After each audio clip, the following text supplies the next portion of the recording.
What's up, guys? So, trying to get things a little situated here. I should have done this before I turned on the camera, but it is what it is. So, I've been having people ask me lately what rods I'm using, what combos, the whole 9 yards. I told you guys I'd do a video. I figured I'd rather do a live on the rod and reels I'm using. That way, you can kind of see, and then I can kind of explain each rod, and if you guys have questions or whatever, we can go through it, and we'll go from there. But so we're going to start out with I've got 1, 2, 3, 4, 5, 6, 7, 8, 9, 10, 11 rods set up out here. I'm not going to go through all of them. I'm just going to go through basically the 5, maybe 6 main rods that I have on the boat at all times. My go-to #1 rod on the boat, my combo, is going to be this. This is the Berkley lightning rod. Okay, I don't know how well it'll show up on camera, but this is the Berkley lightning rod. This is a 7-foot medium heavy. It's rated for 10 to 17 pound line with a 3/8 to 3/4 lure weight. This is on this rod I have the Daiwa Crossfire reel. This is a combo that you can get for under 75 bucks. This lightning rod is extremely sensitive, yet extremely powerful for bass fishing. I don't know about pike or walleye or muskie or any of that. We don't have this. So we're going through basically what I'm going to use to be out there fishing for basically bass, whatever other, mostly bass. I'll fish these for smaller carp or catfish or whatever. This rod right here, and again, it's hard to see in camera, but the reel seat, okay? The way this reel seat fits your hand is just super, super comfortable. Very lightweight, very comfortable. This rod and reel combo, we're going to find out right now. This rod and reel combo itself weighs, if I can get it off of the thing there. We're going to lock that in, okay? I don't know if you can see that, but it's 0.9 ounces. So it's just under a pound. Very lightweight in the hand, very comfortable in the hand. And this combo that I have right here casts like crazy. I can cast this thing probably 60, 70 yards one-handed just on a good day. And that's with a fluke or whatever on it. Now, Berkley does make 2 different versions of the lightning rod. I'll show you guys the other version in a minute. But this one, the actual lightning rod, you can tell when you're in the store looking at it, it's going to have the lightning rod right here. It's going to have the LR in big letters, and then just lightning. Obviously, on the back side, it'll have all your weight and lure ratings and all that. This thing is a very comfortable combo. Very comfortable. Like I said, I'll throw the donkey rig on this. I'll throw, smaller swim baits, single flukes, jigs, Senkos, Texas rig. I'll throw just about everything on this except for bigger swim baits. Now, I have that one. This one's my medium heavy, I believe. Yeah, that's the medium heavy. And then I have the other one. This one I have paired up. Same rod. This one is the medium 7-foot. It's got a 1/4 to 5/8 ounce lure rating with an 8 to 14 pound line rating. The rods look exactly the same. You're going to look at them side by side and you're not going to be able to tell the difference, except for the fact that the backbone is a little bit thicker on the medium heavy than it is on the medium.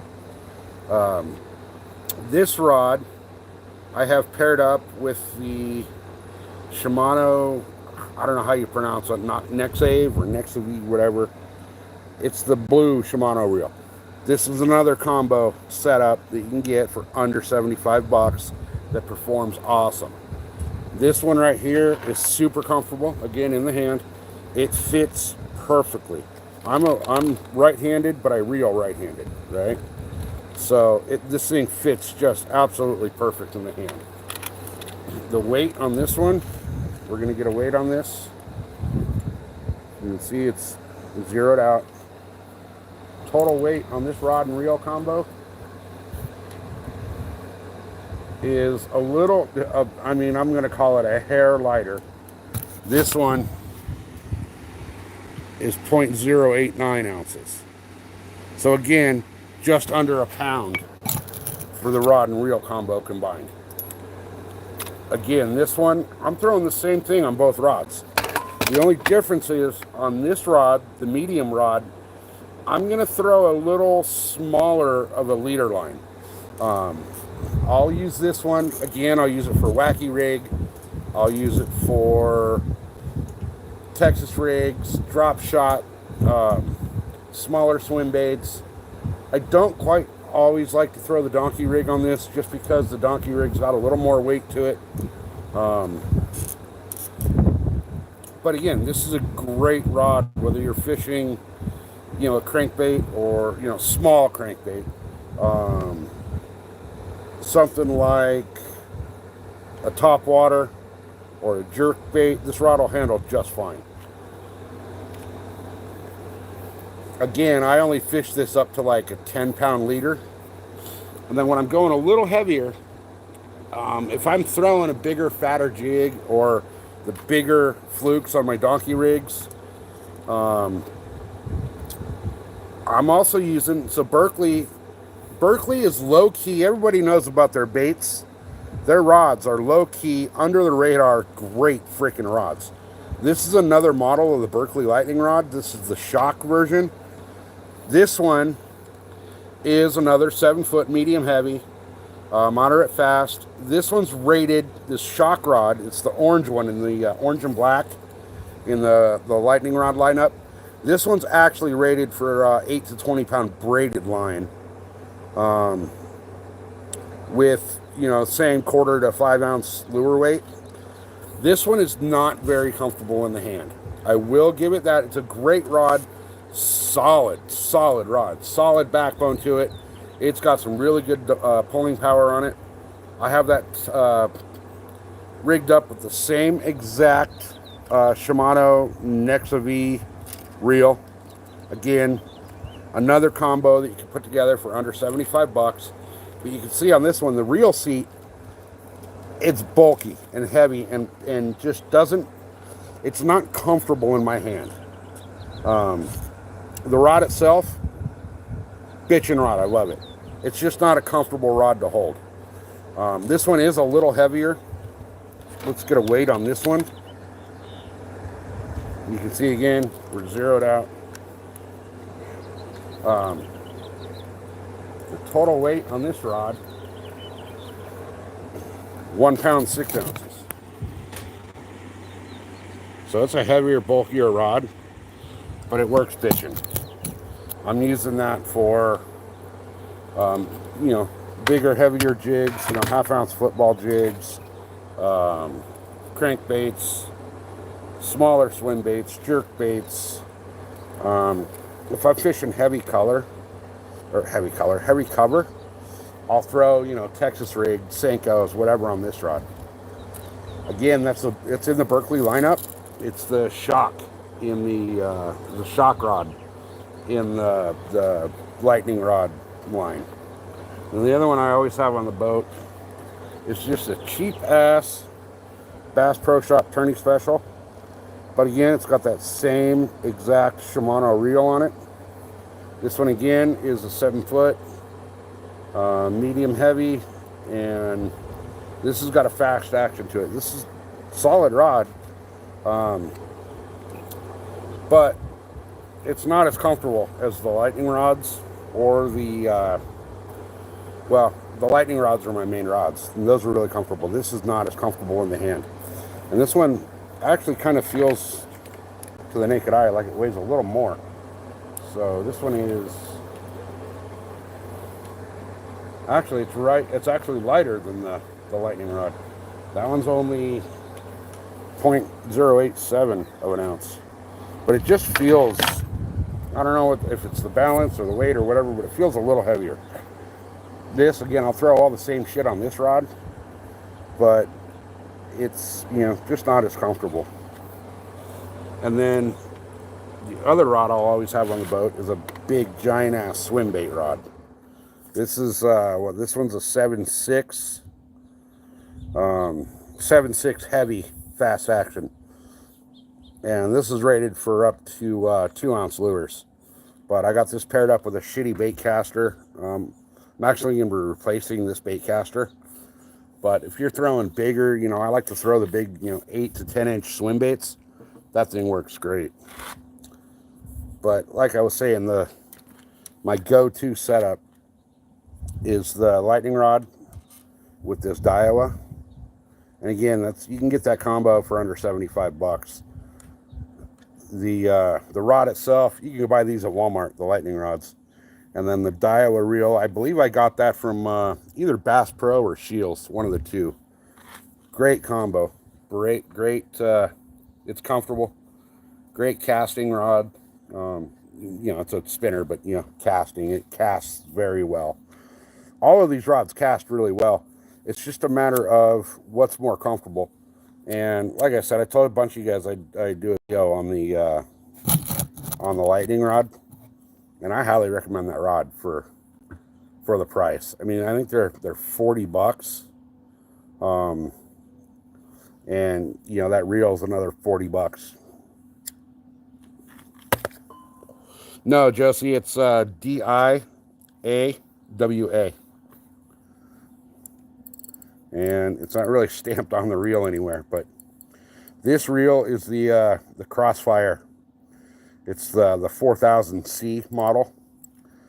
And this thing, right now, it's spooled up with 20-pound braid. And that I need to actually change. This braid sucks. I'm not happy with it.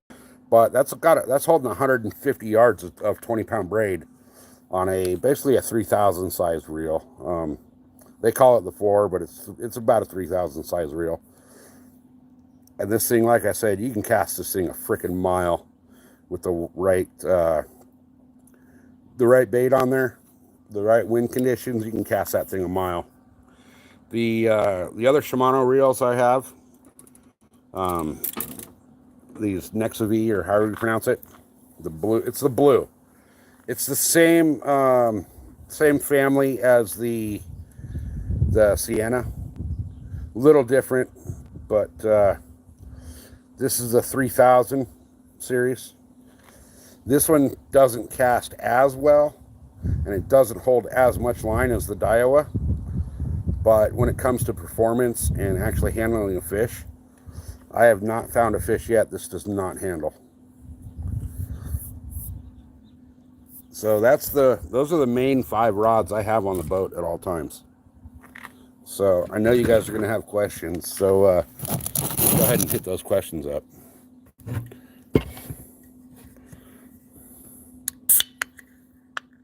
Yeah, that Shimano, I like that Shimano. I really do.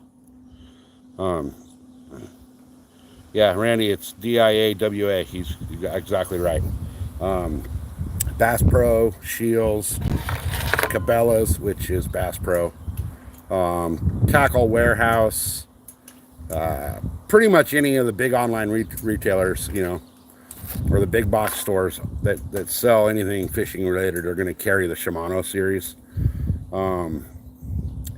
My swim bait rod, that rod is actually not in production yet. That comes from a local company here. That is basically it's a tester. This one here, let me grab it without knocking a bunch of shit over. This rod here, this is basically a tester rod.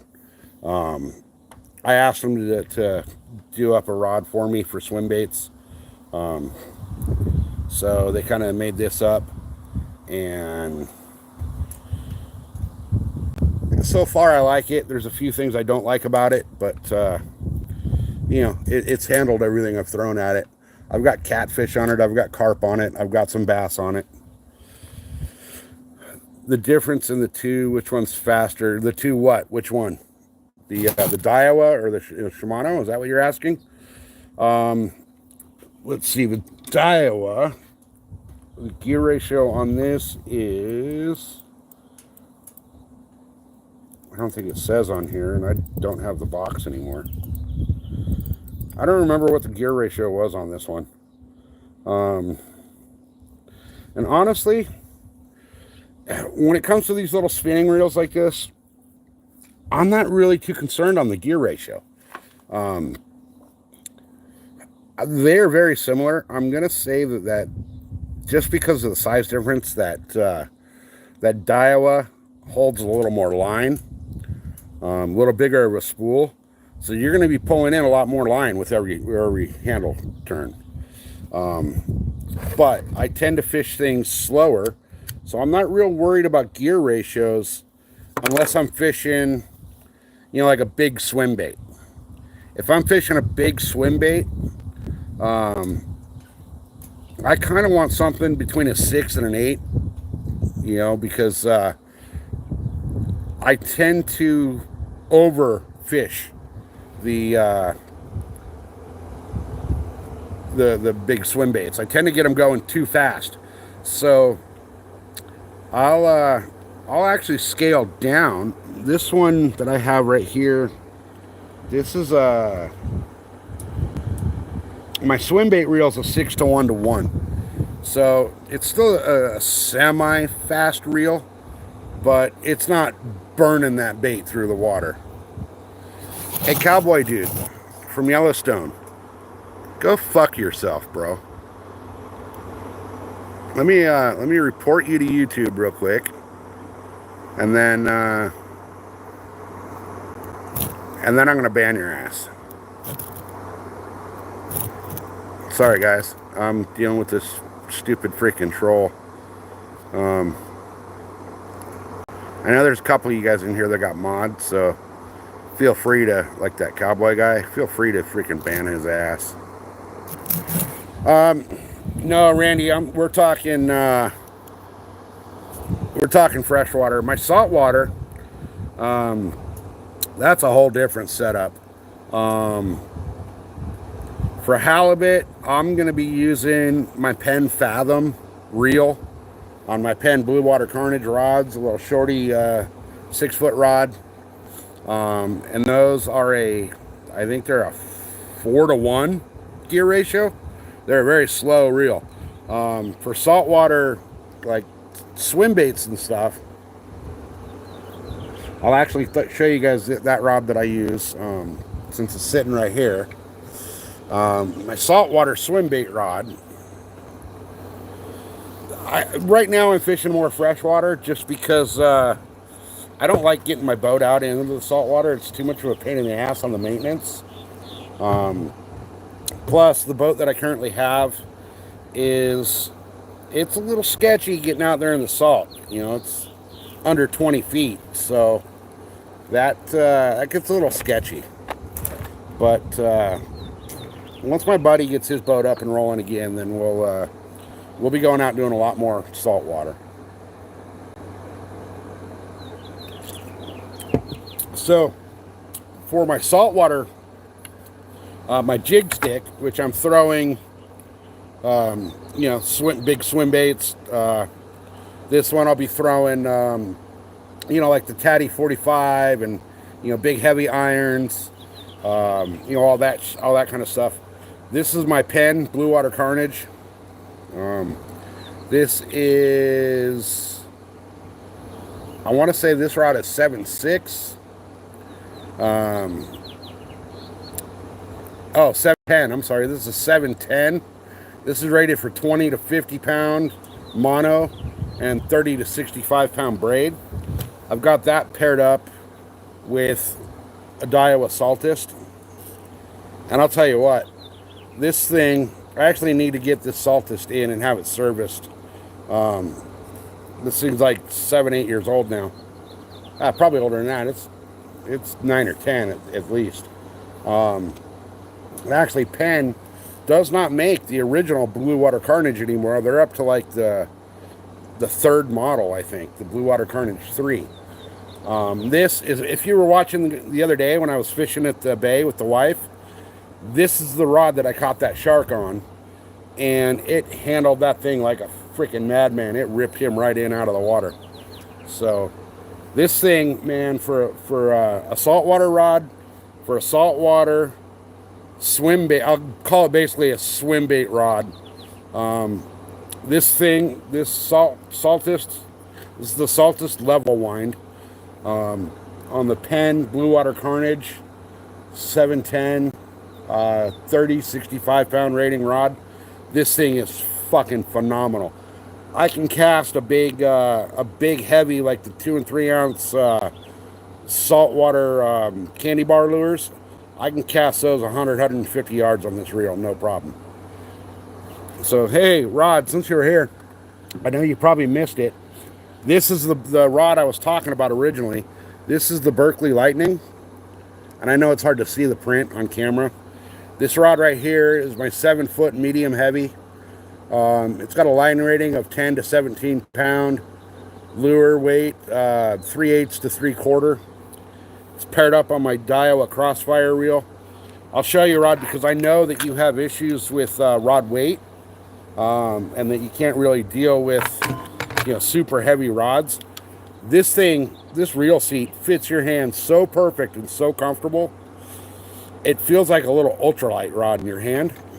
And the weight on this rod, you can see I got it zeroed out, right? I don't know if you guys can see that well or not. The weight on this rod with the rod and reel combo is under a pound. It's, let me get it off the thing here. So this thing is under 1 pound for this rod and reel combo. So very, very comfortable. Casts like a dream for a little spinning rod. The rod and reel combo, again, itself, you can get it for under 75 bucks. Daiwa Crossfire reel. I don't know how this would handle, big pike and muskie and all that, the sea monsters you guys got up there in your neck of the woods, but this thing, man, these Daiwa reels are super reliable. They're very lightweight. They're cast aluminum, so they're light. They feel like when you pull it out of the box and you start playing with it and you feel it, they feel like they're kind of light, just subpar materials. But I'll tell you what, this thing, I have put this thing through hell and back, and it takes and handles everything. The lightning rod itself, I know I was telling you about these. There's 2 different versions you got to look out for. There's the regular, just the straight black. It's got kind of like the little bit of a carbon fiber look down towards the first eye on the rod, and then it's just straight black. But then they also have, it's called the Berkeley Shock. It's in the lightning rod family. This one, the reel seat is not comfortable in the hand. This is a bigger, heavier rod. I throw bigger, heavier stuff on this, but it's just not as comfortable in the hand. And it does weigh a little bit more. I mean, it's not that much more, but it's enough to notice. I don't like this rod for the fact that, A, it is a little more. This thing weighs, let's see. Come on. Oh, that, okay. That's not right. Yeah, there we go. So, what the hell's going on with my scale all of a sudden? So this weighs a little over a pound on this rod. So the actual other Berkeley lightning rod, the actual lightning rod, not the shock rod, weighs under a pound with the rod and reel combo. This one, it casts great. It handles everything great. I've pulled in some, 15, 20-pound catfish on this rod, but it's just the way the reel seat's designed. You can see it's just too thick. I mean, you can see the gap between the reel and the rod in the seat there. And that gap just makes it, it's that wide. It's a big freaking reel seat. So it's just not as comfortable in the hand. When it comes to handling a fish, get out of here with that shit, AJ. It just doesn't feel as comfortable in the hand. The little reel seats on the lightning rod, you can see there is the gap between the rod and the reel, but it's minimal compared to that shock rod. And this thing it fits the hand so perfect. And the weight of it is just perfectly balanced. It fits so good. It's so comfortable. Whether you're fishing it right-handed, left-handed, whatever. I tend to reel right-handed. I am right-handed. I know a lot of people say that they like to reel left-handed when they're right-handed. But when I cast, I'm casting with both hands. Let's see if I can kind of show you guys. Because I'm going for distance when I cast. I'm not just kind of flipping it out. But this canopy underneath me is screwing me up. But I'll have my left hand down here and my right hand's here. So when I cast, yes, I got to transfer over to my left hand, but I'm not one that lets my bait hit the water and immediately start cranking it. I'm always going to let my bait, when I hit the water, no matter what I'm throwing, if I'm throwing a Senko or a swim bait or a top water, whatever, it doesn't matter what I'm throwing. I'm always going to let that bait sit there 3-4 seconds before I even start reeling it. It's just my opinion and my experience. It tells me that if that bait hits the water for a second, if there was a fish, within the vicinity, it's going to kind of spook that fish a little bit, and that fish may take off. But that fish's bass are naturally curious. They're going to want to know what the hell just popped in the water over their head.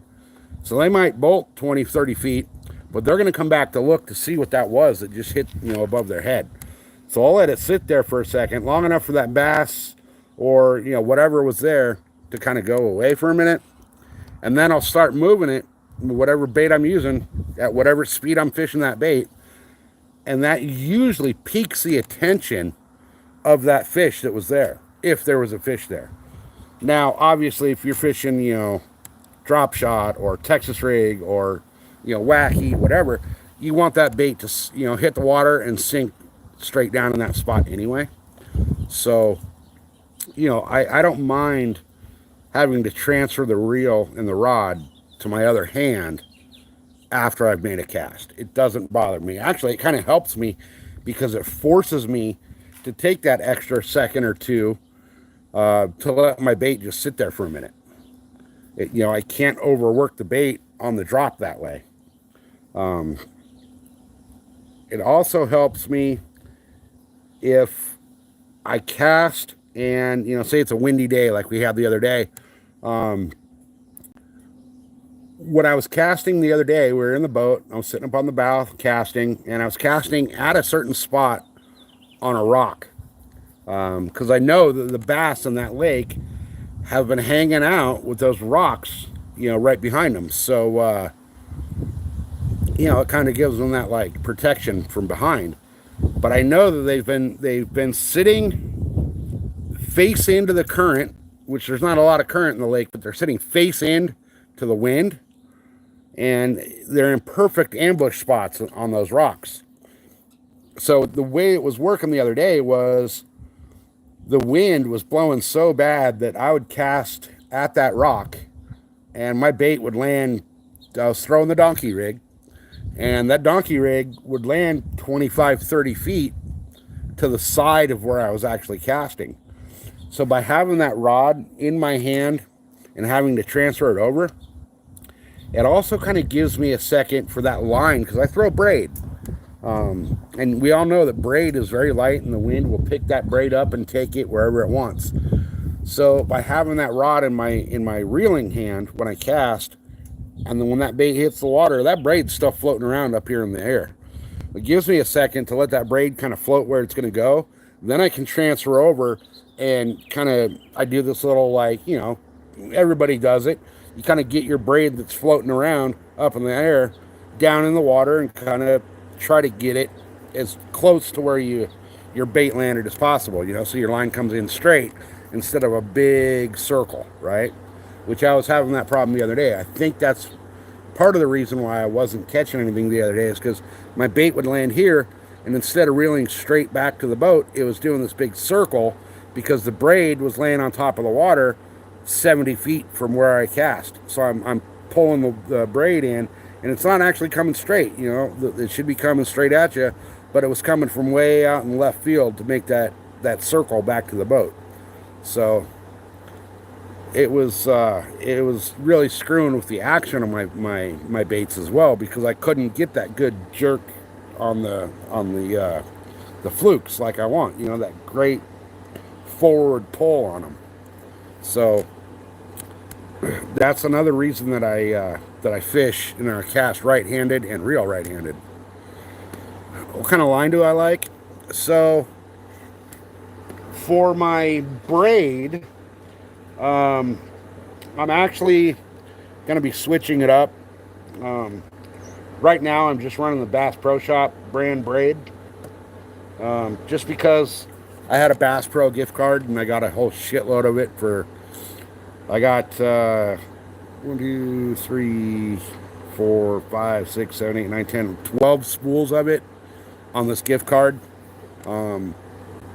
Usually, I'll run either J braid or Spectra.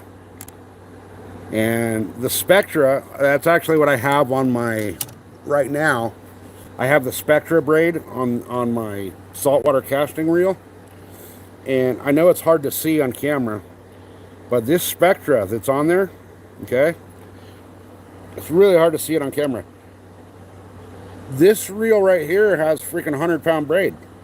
That's 100-pound Spectra on there. And that braid on this reel is like 6 years old. I have not had to change it. A lot of people are going to jump my shit for not changing my braid within the last 6 years. But I'll tell you what, as long as you cut off the end of your braid that you're fishing, you know, like, because I don't do, like, on my saltwater stuff, I don't put a swivel and then a leader. I tie my fluoro straight to my braid. So I'll cut that knot. Every time I'm done fishing that rig, I'll cut off my Albright knot. And, you know, the majority of the braid on the braided side of that line-to-line knot is in great shape.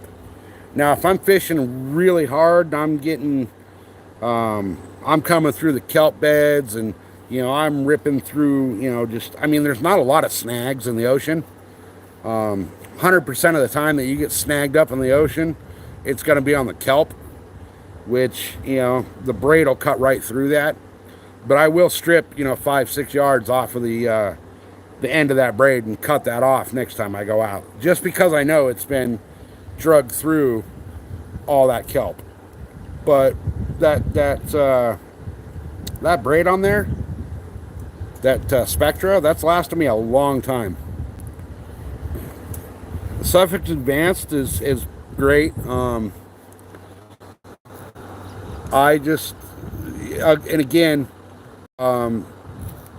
when I used the braid, it was cutting a lot. Yes, so that's another thing you got to make sure, though, is, okay, so perfect example right here. The Berkeley Lightning shock rod, okay, the orange and black one. That specifically says on the rod with all the basically the specs on it, where you got your, you know, 7-foot, medium, heavy, moderate, fast. It tells you it's rated for 8 to 14 pound mono, but it's also got on there that it's stamped for 20-pound braid. You got to watch out for that, because some of the eyes are not meant to have braid going through them. Like the actual lightning rod itself, it's not stamped for, specified for braid. So eventually these eyes, the inserts in the eyes will wear out down here in the bottom of them where your braid's running through. That is one thing that you got to watch out for. But at the same time, the Berkeley lightning rod is under 40 bucks. And I've had these for a couple of years now, and they're in great condition, and I only fish braid. Now for my fluoro, for my leader, if I can get my damn bag opened over here, I use two different fluoro leaders. Well, I'll use mono once in a while, but generally for fluoro, for my leader, I'm using the Seaguar Blue Label. This is 20 pound, but this is only 25 yards of line on this spool. And you're looking at about $1 a yard. So I do have, the only reason I got the 20 pound in the bag was because I was going for catfish the other day. Catfish and carp. Normally I will get the smaller little spools of the Seaguar. They got it just like any other place. You can get it from, I think the lowest I've ever seen was 8 pound. And then if I'm fishing anything under 6 to 8 pound, I'll use the P-line fluoro. This is a 12 pound. The 12 pound P-line is generally what I'm using if I'm using something smaller than a 15 pound braid or a 15 pound leader. If I'm using anything bigger than a 15 pound leader, 100% I'm going to have the Seaguar Blue Label tied on there. The fluoro on the P-line is, this spool's like 10 or 12 bucks and it's 300 yards. So I got a shitload of leader line out of that. But I'm only using, I won't do 10, 12, 15 yards a leader. Generally, if I'm using a leader line, it's for a couple of different baits. Usually it's going to be in really clear water where I'll use the fluoro because, fluoro is damn near invisible in clear water. But also I'll fish, if I'm fishing like a jig, a football jig, a swim jig, a spinner bait, any of that kind of stuff, I'll fish them on straight braid. Especially moving baits. The only thing that I throw a leader on that I would consider a moving type bait would be the donkey rig. If I'm throwing just a single fluke, I'm throwing that on straight braid. If I'm throwing the donkey rig, then obviously you got to have two leaders coming off of that rig. So I will tie up anywhere between an 8 and a 15 pound leader on the donkey rig, just depending on where I'm fishing it. What flukes I'm using. I prefer to throw that with a 5-inch. I don't know if I have any right here or not. Actually, I guarantee I have them right here. I'll show you what I'm throwing that donkey rig with.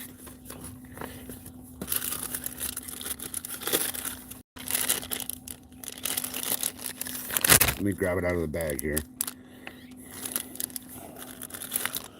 So my go-to on my donkey rig, my go-to fluke for my donkey rig, for my water and my lake, is the 5-inch Salty Zoom Super Fluke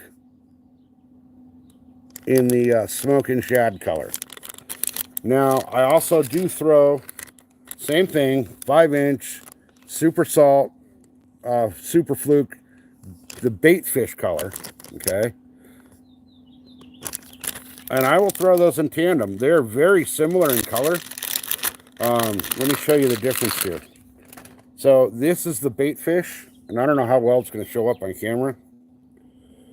But the bait fish has kind of some blue and silver and black flake in it, right? Whereas the smoking shad doesn't have the exact same amount of the flake in it. It's more of just a gray-white, you know, little bit of flake in there, but not much. But you can tell side by side. I don't know how this will show up on camera, but you can see them side by side. This one right here is the bait fish. It's got a lot more of the glitter in it than the smoky shad. So I'll actually put these on when my donkey rig is tied on, my baits are sitting about like this. Just, a finger or two away from being nose to tail. And I'll switch these two colors up, and throw them together. The belly of them, the bellies are damn near the same color, The smoking shad has a little more gray to it. The fleck in it, the blue and silver fleck in it is, smaller flecks. But that's it. They look damn near the same except for that darker color on the top of the bait fish than you have on the smoking shad. So there you go, side by side. I know it's hard to see on camera, but you can see side by side they're very similar. But this one here, the bait fish, is a little darker, a little more pronounced. The smoking shad, is a little more of a smoked gray color. They both work bitching for the waters that I fish. So that's pretty much it for those. If you guys got any questions about the rods, the setups, the whatever, let me know. Let me know. I was just gonna do a long form video on this little topic here, but I figured doing a live would be easier, because if you guys have questions, you can get them answered right then and there.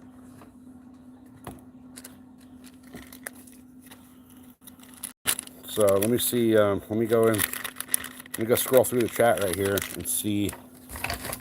Oh, the one other thing I will say is, if I know there's bigger fish around, I will throw on the donkey rig. I will throw on the big 7-inch flukes. Same colors, smoking shad, same color, everything. I'll rig everything the exact same way, just with a bigger bait.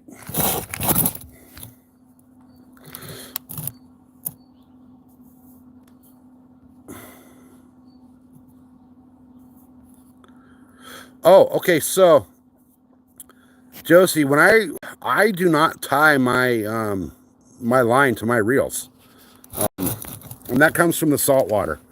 I had an incident one time where I hooked into what I can only assume was a fucking sea monster, and it spooled me, and I had my braid tied on really tight to my reel, to my spool, and my line, my knot was so good that it didn't break the line. It yanked the fucking rod out of my hand, and I lost a $700 rod and reel. So now what I do is I just take a little piece of tape, and I tape that line to the reel, and then I'll run my line onto the reel with the tape rather than a knot. It takes a little bit of practice to get it to actually start and stay tight, but once you figure out how to do it, I use a little piece of duct tape. And when I say a little piece, I mean just a little tiny, just enough to get maybe half to 3/4 of an inch of that line duct taped onto the reel. And then, you just spool up your reel as normal. I actually don't spool my reel just with the spool. What I do is I got a little spooler tool thing, I guess I'll call it. You clamp that onto your rod, and you can adjust the friction on it so that you can get that line coming on just the perfect tension onto your reel. So you're not having to deal with, chasing that spool around or putting a pencil in it and having somebody hold it. You put the thing straight onto your rod and pop the spool of line on there. It holds the perfect tension, and the reel or the line comes off of the spool the right way onto the reel.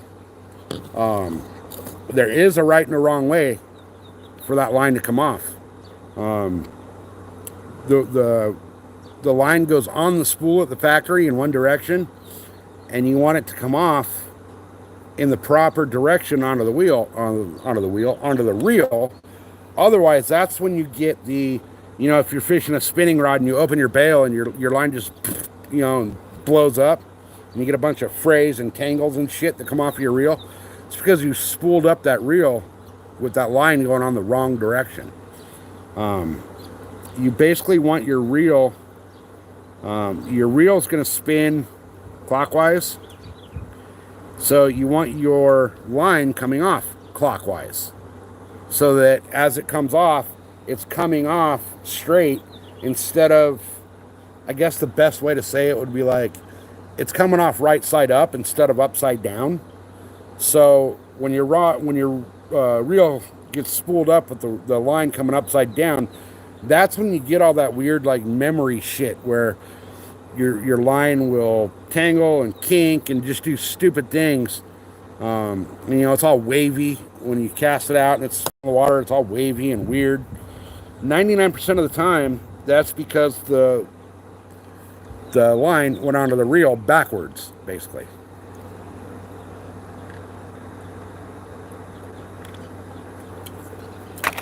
So I highly recommend, if you're spooling up your own stuff quite a bit, you can go on Amazon. I think they're $15-20.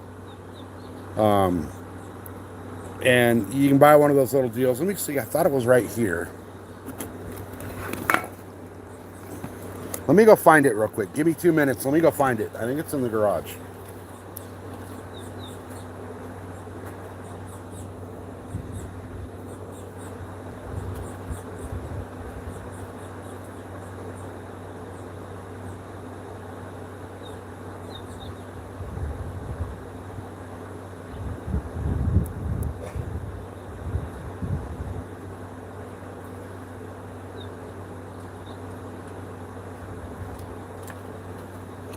All right, so this is it, right?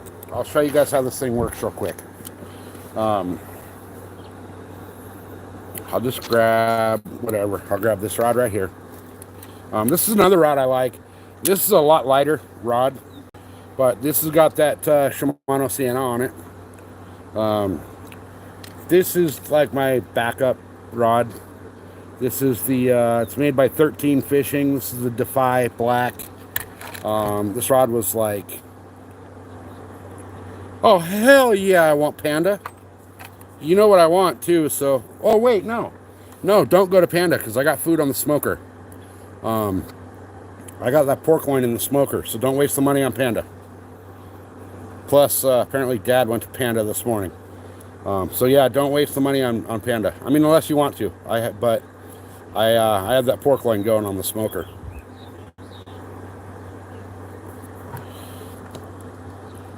So, okay, anyway, another good budget rod and reel combo.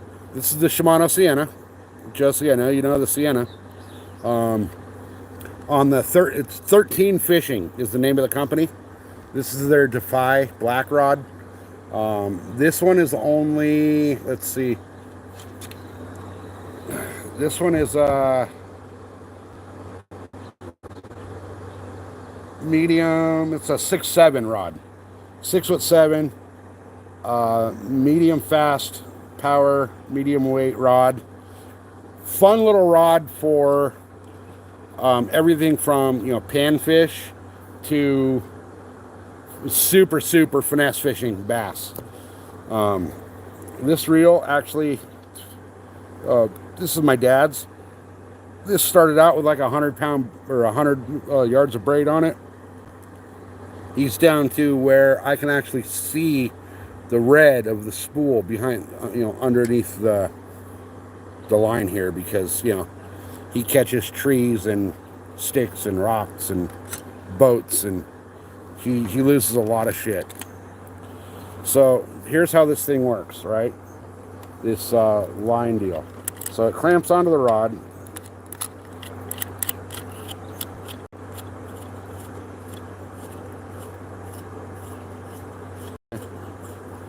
And I'm just going to kind of lightly clamp it on there. But it has an old spool in it still, right?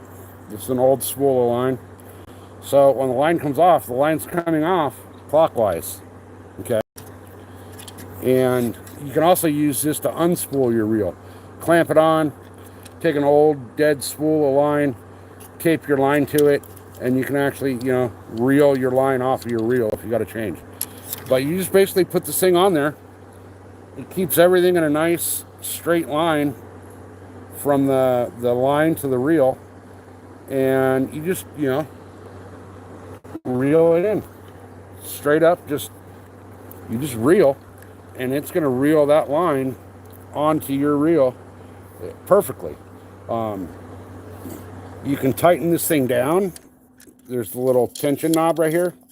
You can tighten this thing down to where that spool barely moves. So that line will come on really tight. So let me show you. Let me tighten it all the way down and show you what I mean.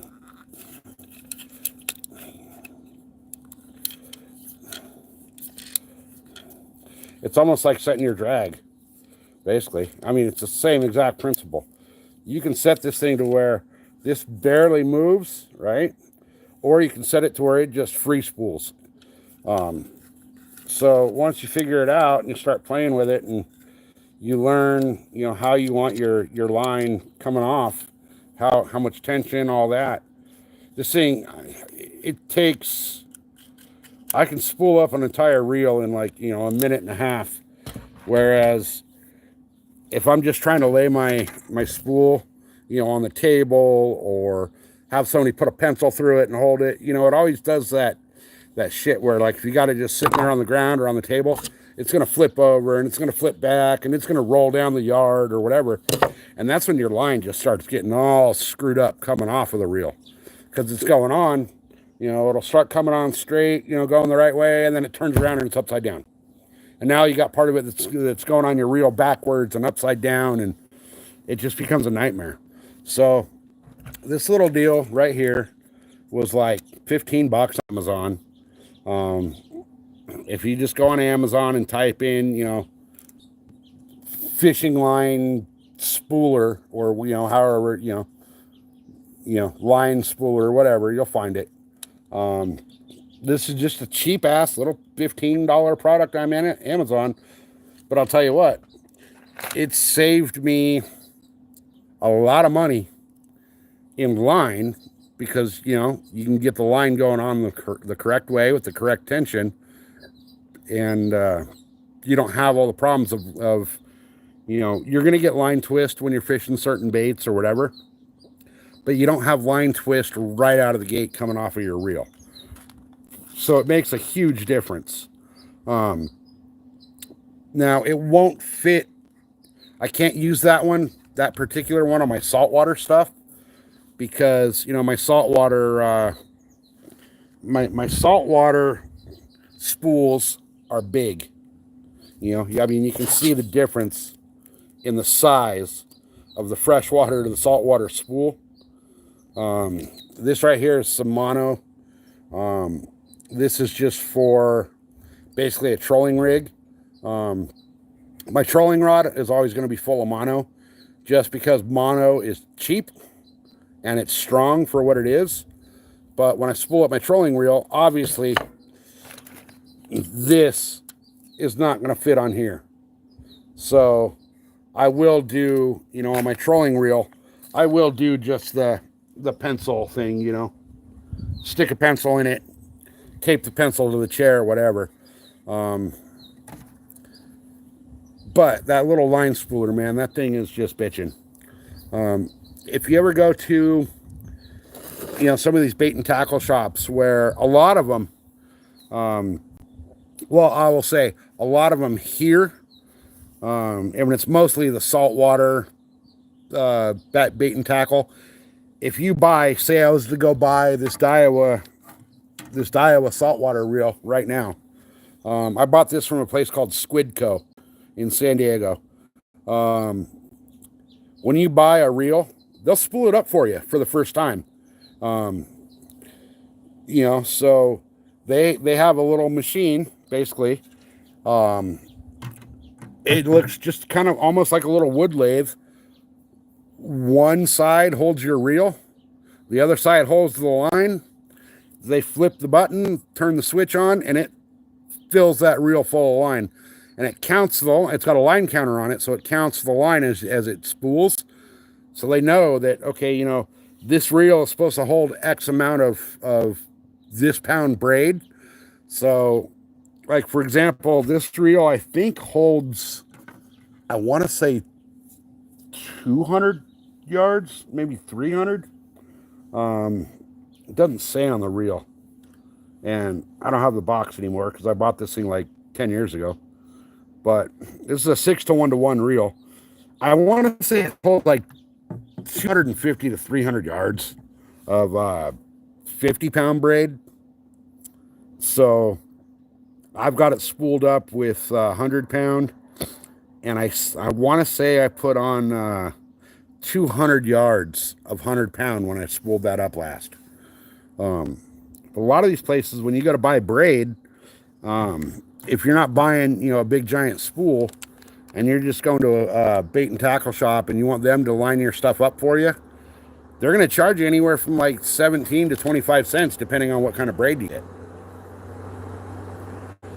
So it's cheaper, you know, that reel right there for me to go have them spool that up. That's going to cost me, you know, $75 or more, depending on where I go and what braid I get for line.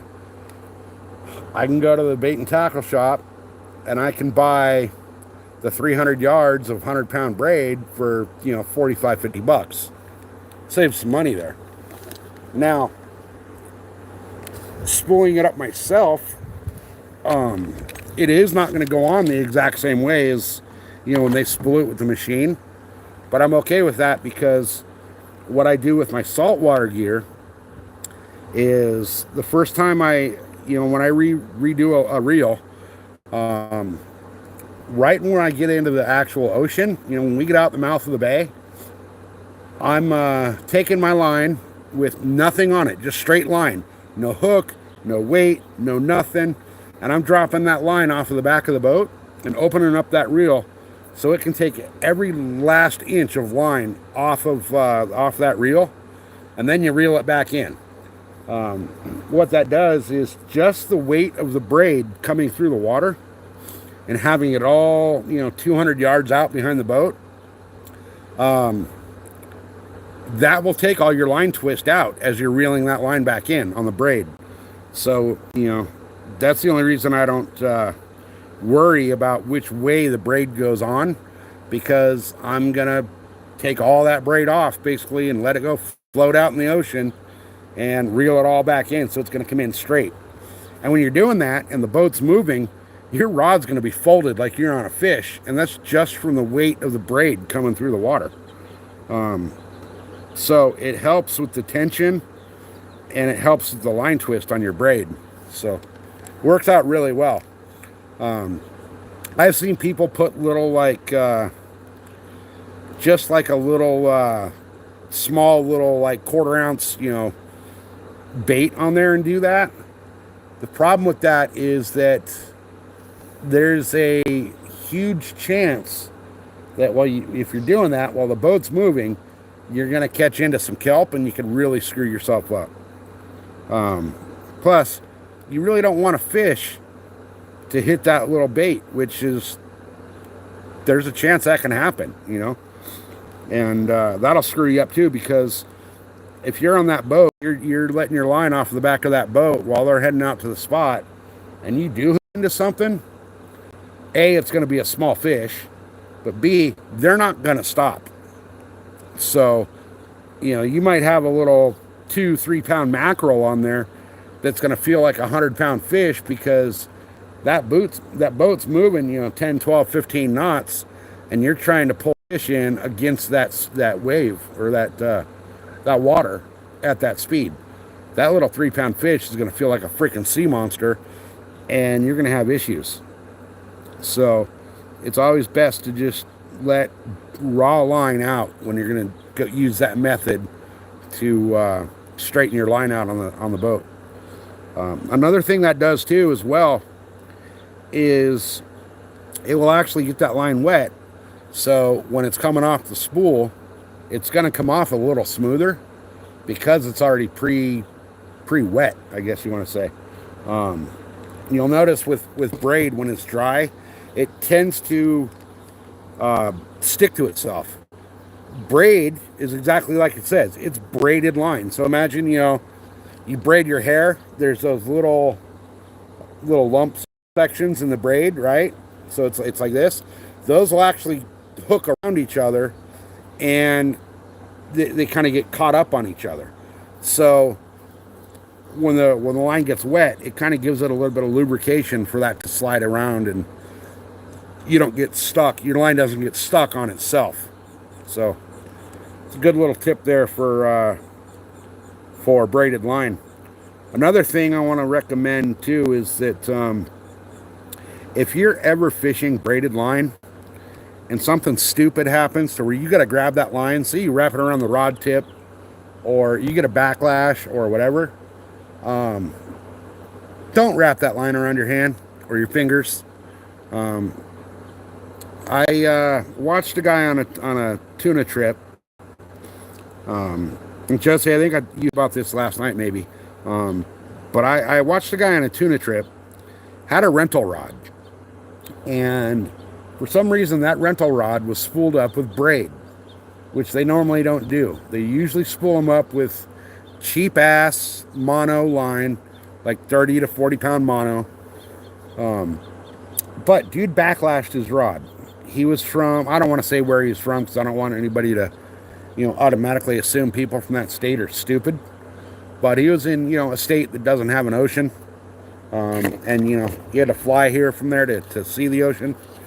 But what happened was he had backlashed that reel because he had tried to cast a little sardine. You know, and sardines do not cast very well on a bait casting reel. They're too light. So what he had done is he had it backlashed, and he had taken it and wrapped it around 3 of his fingers to try to use that to pull the bird's nest out.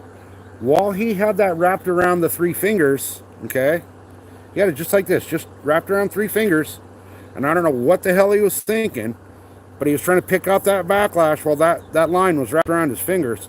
Now, the part of the line that was wrapped around his finger was outside of the reel. It was on the, you know, the incoming side, right? So your line's coming in here. He had that tied, you know, he had that wrapped up over here around 3 fingers.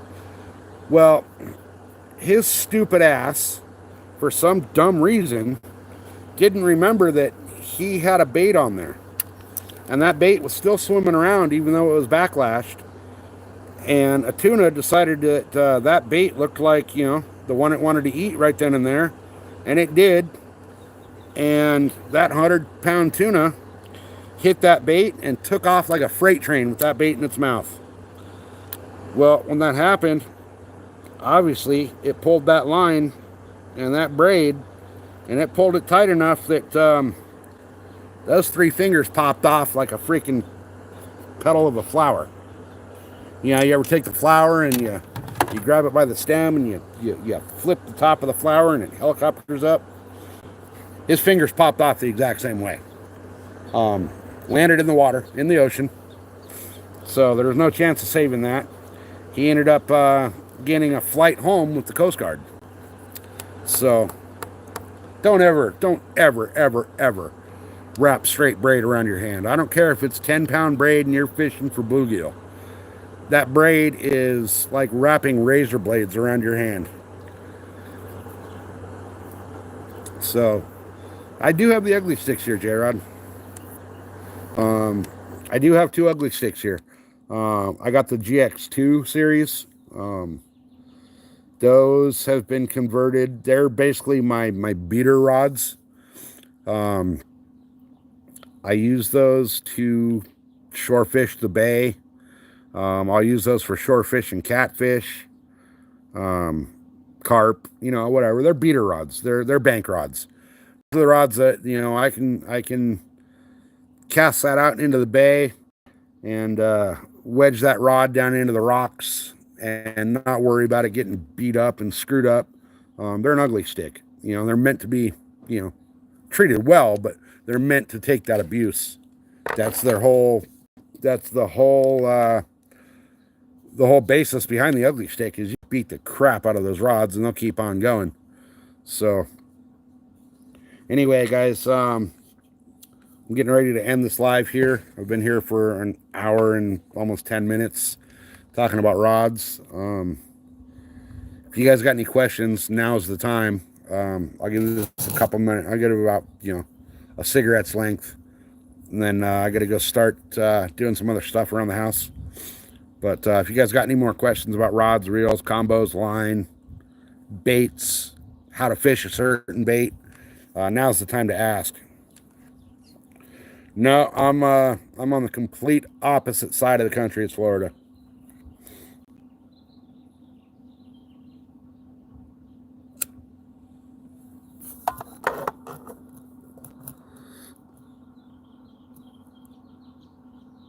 Yeah, you can use a stick. I mean, hell, back in the day, they used to use bamboo, just a stick of bamboo with a little bit of line tied to it, and they were pulling out fish. So, but again, like I said, guys, those Berkley lightning rods, they have 2 different versions. There's the actual Berkley lightning, which Berkley, everybody knows Berkley baits, but the regular Berkley lightning rod, that thing's a low-key, under-the-radar, good budget rod that thing outperforms some of my more expensive rods. I'll grab that before I'll grab a $200-300 rod. But they do have the 2 different models. The Berkley shock rod, that's the orange and black model. Okay, you can see it's orange and black. It's got the shock written right there on top. And this rod is rated for braided line. It's not as comfortable in the hand as the regular lightning rod. The reel seat is bigger and bulkier and just doesn't fit the hand as well. But if you want to fish, if you're fishing mainly straight braid, that is the rod to go with if you're going with the Berkley Lightning series. Otherwise, I've been fishing straight braid on the regular lightning rod, and I still haven't had any problems with those eyes. What'll happen with the straight braid is the little inserts in the eyes will wear out over time because they're not designed to handle the braid. Whereas, like my saltwater gear, that's all handled or manufactured straight up for braid. So the inserts in the eyes are going to be a lot stronger. You're going to have less problems fishing braided line on that. But there's a lot of places where, I'm sure in every city and every state, they have rod and reel repair. There's one here that I use, and they can pop those inserts out and pop new inserts in for you, just as long as you don't actually damage the eye itself. This rod here, my big jig stick for my tuna stick, I don't know if you'll be able to tell on camera, but this insert in this eye is actually gone. If you look at this one, that insert, you can see the insert's in there. And then this one, the insert's gone. So I have to take that in. I got to take that down to the rod repair shop. Shout out to M&M Rod Repair down in San Diego. Got to take that in and have them replace that insert in that eye for me. So, you know, keep in mind that you got to take care of your rods, or you're going to either break them or have to go, have the eyes replaced. The reason this eye popped out on that rod is because I actually had a shark grab the bait, and I thought my bail was open on that rod, so it could just take as much line as it wanted, but my bail was actually shut. So it pulled that rod right up and out of the rod holder and down the rocks at the bay. And that's when those eyes got all screwed up. So now, because of my own stupidity, I got to go take that in and have the inserts replaced. So that rod's like 10 years old anyway, so it's time to take it in and have it serviced anyway. So I gotta have that Daiwa Saltwater reel serviced. The clicker on that doesn't click, so that's gonna have to go in and get serviced anyway. All right, guys, I'm about done here with this live, so let me scroll through.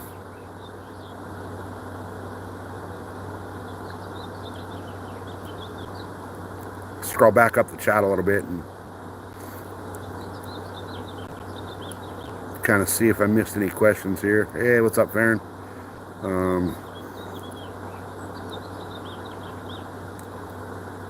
All right. Yeah, if you guys got any questions, like I said, now's the time, because I'm going to give this another minute here and then end it.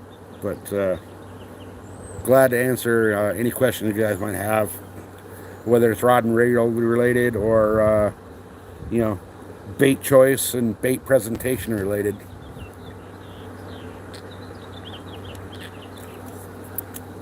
I've actually gone over by about 40 minutes of what I intended this live to be, but I was talking about I was going to do a video on the lightning rod and reel combo that I have, and I was going to do that video just for a couple people that had asked about it and kind of wanted some info on that rod and reel, and thankfully both of y'all got to jump in here and actually see it live, and I hope it gave you some information on a good, nice, I don't want to call them a cheap combo, because they're by no means a cheap rod or a cheap reel. When I say it's a cheap combo, I'm talking price wise. You're getting a damn good rod and a damn good reel for a great price. I think the rod's $39 for the lightning rod, and the reel is right around that ballpark. I think I got those actually on a little tip, and little known fact is, if you're a Bass Pro Shop member, on Mondays they have a deal where you get a certain percentage off on all your orders. So I ordered all of those reels on a Monday, and I got them for like $22. How do you fix the eyes on a rod? So the tip, you can basically cut off the if you got a broken rod tip, you can cut that one on. They sell a little kit where you can glue that back in. The actual inserts on the eyes, those got to be put in exactly right, with the exact right size and everything. So you can try to do it at home on your own with, like a little pair of pliers or something. Odds are you're going to fuck it up. The best way to do it is look in your local area.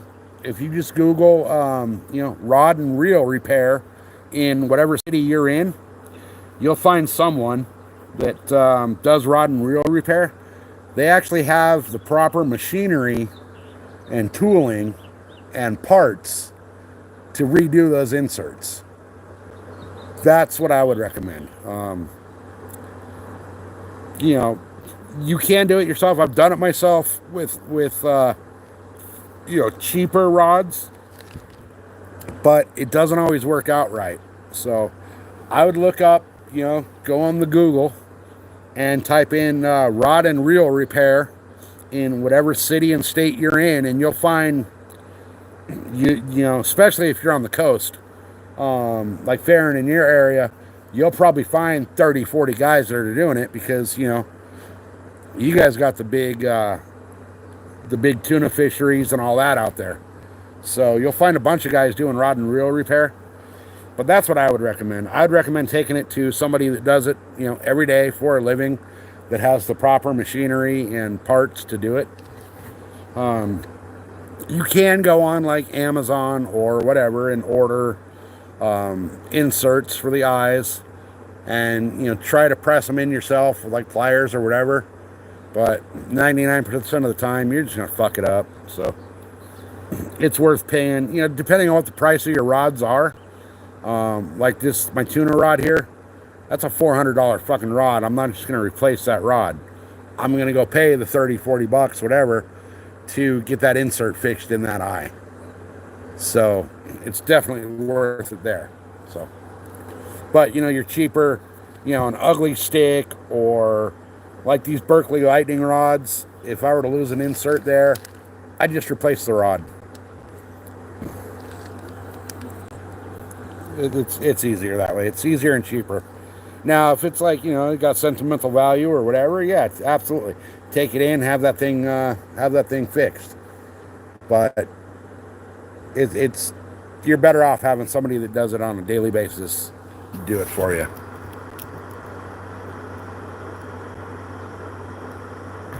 Yeah, for sure, Farron. I got to talk to my buddy and figure out when we're going out there to the Carolinas. We'll be out there looking for some property, so I'll let you know when we're out in that neck of the woods. And anyway, guys, anybody got any last minute questions? Because I'm about to kill this live here. And then if you guys are new, forget hit that like, hit that subscribe.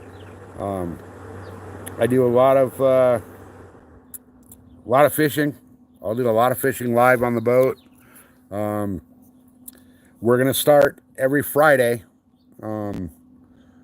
Friday is the first day off the wife has from work, so we're gonna start hitting up the bay on Fridays, and we're gonna try to hit different spots in the bay. SeaWorld every Friday, Saturday, and Sunday does a fireworks show at I think it's 8:50 Pacific time, so that's what 11:50 on the East Coast, and then you can do the math in your local area, but we'll be trying to get it to where we got that fireworks show showing up in the live too over the bay, which is pretty bitchin'. So yeah, Josie, she's feeling better. Her if y'all missed it, there's a short of on my page of her absolutely eating shit in the rocks at the bay. Screwed up her knee pretty good. She's in a knee brace, but it hurt her knee and not her spirit. So she's already wanting to go out again Friday, and I think she caught those shovel nose, and that was her. You guys that saw it live, that was her personal best ever fish. So now she's hooked, super deep and wants to go get something even bigger. So we're going to start going out Fridays. But then, I try to get out a few days a week too as well with the boat, doing some bass fishing. Right now, my home lake is, I don't know what the hell happened, but the visibility went from 3 feet to 0. The lake is, greener than the top of this monster drink. They just turned on the aerators in the lake, so I think that churned up a whole bunch of shit in the water. So I got to wait for that to settle down a little bit because it's really, really killed the fishing. I went out Monday, and I didn't catch a damn thing. And I threw all the usual baits that I usually get, nice big fish on. and I got one fish that tapped it, and that was it. I caught a little catfish, but I think that was by accident. You know, so I probably won't be on the boat for a few days. Depending on the temperatures, I might go hit the canals, but the temperature down in the desert's been in the 115 to 118 range the last few days, with the lows being down in the high 90s at night. So that just doesn't make it fun. So, but we will be for sure. Myself and Mrs. SoCal will be out Friday for sure fishing the bay. So that'll be a fun live because not only is there a wide variety of fish and sharks that we might catch, but we're down at the bay in San Diego and we got a wide variety of weirdos walking around. So we'll definitely be, we'll definitely see some weirdos, some tweakers, some crackheads. Yeah, just some weird shit. So anyway, guys, like I said, that'll be Friday, probably around mid-afternoon. I'll post up a thing before we, when we're heading out to let y'all know that we're heading out and to keep an eye out. But anyway, guys, I'm out of here. Thanks for watching. Remember, make somebody's day and go tell them to fuck off. See you guys next time.